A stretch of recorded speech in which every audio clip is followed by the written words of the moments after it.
What exactly is high functioning? People who are taking care of their families, they're meeting work deadlines. They're the ones that everyone says, oh my gosh, you're doing a great job. You're the rock of the family. You can't stop because people depend on you. You know, you're meeting deadlines, you're collecting accolades, but you're just not really feeling a sense of joy. Right. You're not feeling, you feel like something's missing. Right. You're not necessarily saying words like, I feel depressed. We have to remember that not everyone identifies with that. Not everyone says, I feel sad or I feel depressed. For some of us, you know, we just don't have that language. It's never been in our vocabulary. And for others of us, we have these histories of traumatic experiences that cause us to not want to feel. So we push through it. So are you studying depression right now? I am. One of the things I study is depression, along with some major depressive disorder, postpartum depression, schizophrenia, really anything within the mental health gamut. But the interesting thing about depression was that I was seeing people who did not fit neatly into a box, but were leaving my office like, then what is it? Do you have this sense like something's off and you're depressed? And this was my husband, by the way. So what are you researching right now in the lane of depression for these people that do not fit into the box? I'm looking at depression with different faces. Depression presents so differently depending on who's in front of you. For example, men, they don't express depression the way that we classically think of depression. They may be irritable. They may come home and, knock a couple of bears back, right? They may be checked out. They may have anger issues. Depression looks so different depending on the individual. And Isn't that just a typical man? It's not. I don't mean to make a joke, but I feel like, at least in my experience, my husband, Christopher, we've talked very openly on the podcast about this, suffered from long-term treatment-resistant depression. And this was a guy who was sober for a number of years. He was meditating like crazy. And by crazy, I mean every single day he would wake up in the morning, he would meditate, he was exercising, he was close to our children. He had started a men's retreat, helping other men who were feeling this lack of joy. And yet deep inside of him, there was something that was off. And the way that I would describe it as his wife is it's like the guy that I married 28 years ago, the light was off behind his eyes. Like there was just a spark and an aliveness that was missing. And it went on for years. And because he was getting it all done, like, first of all, he didn't think there was anything wrong. He just thought this was like menopause, kind of like midlife male dropping the testosterone kind of situation. But it was another doctor that we've had on this show, Dr. Amen, who did a brain scan and called us up and was like, he has dysthymia. Like he's got really treatment-resistant depression. And normally I see a brain like this after they're dead. And it's all the things he's doing that is keeping him okay. And Chris resisted the label.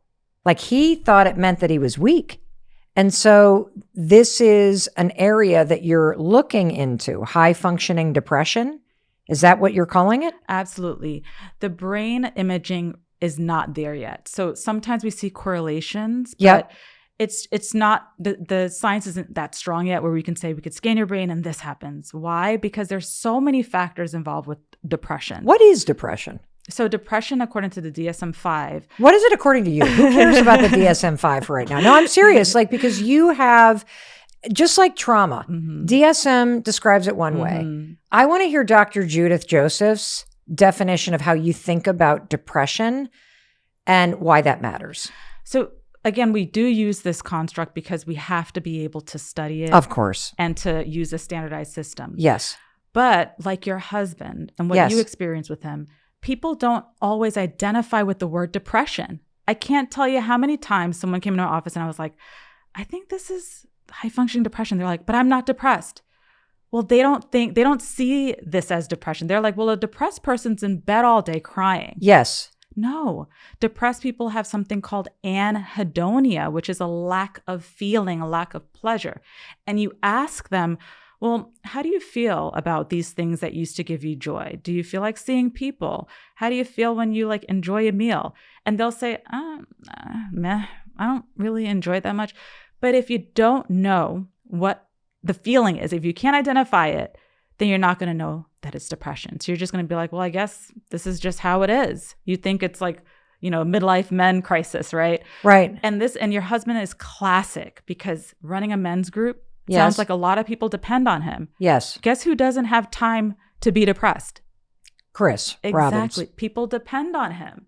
So you get so caught up into your role, into your title, into what you do every day that you stop allowing yourself to feel or to process what you're experiencing. So how is high functioning depression different than, I think, the stereotypical thing that a lot of us feel? Because I do agree with you that if somebody were to tell me, and I'm sure I'm going to get a lot of heat for this, but I'm just going to be honest. If I were to sit in a doctor's office, which I often do, or I'm talking to my therapist, and my therapist goes, Mel, you're struggling with anxiety. I'm like, you're darn right I am. I get that. I am vibrating really high. I am consciously like on the go. I'm anxious. I'm on edge. Got it. If somebody were to say, Mel, you're struggling with depression, I would say, oh shit, I'm in trouble. Because depression means that I am not functioning.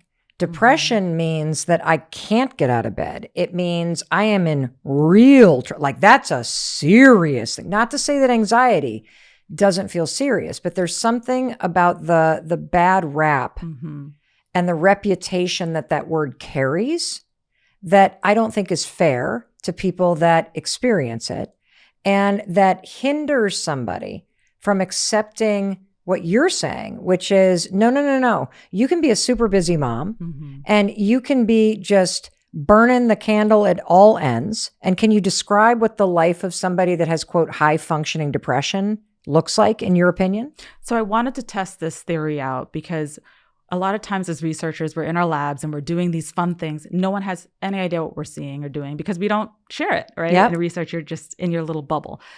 And I was working with my social media manager, Johanna, and she said, what have you been seeing in your practice that's interesting? I'm like, I'm seeing a lot of high functioning depression.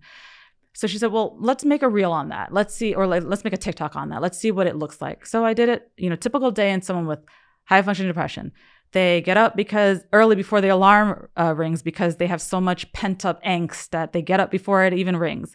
They rush to work, don't eat, right? The little joys in life. They just shove in the coffee. Right. They work through lunch, so they don't savor those meals. Those little points of joy are, again, flattening out. You're not getting them.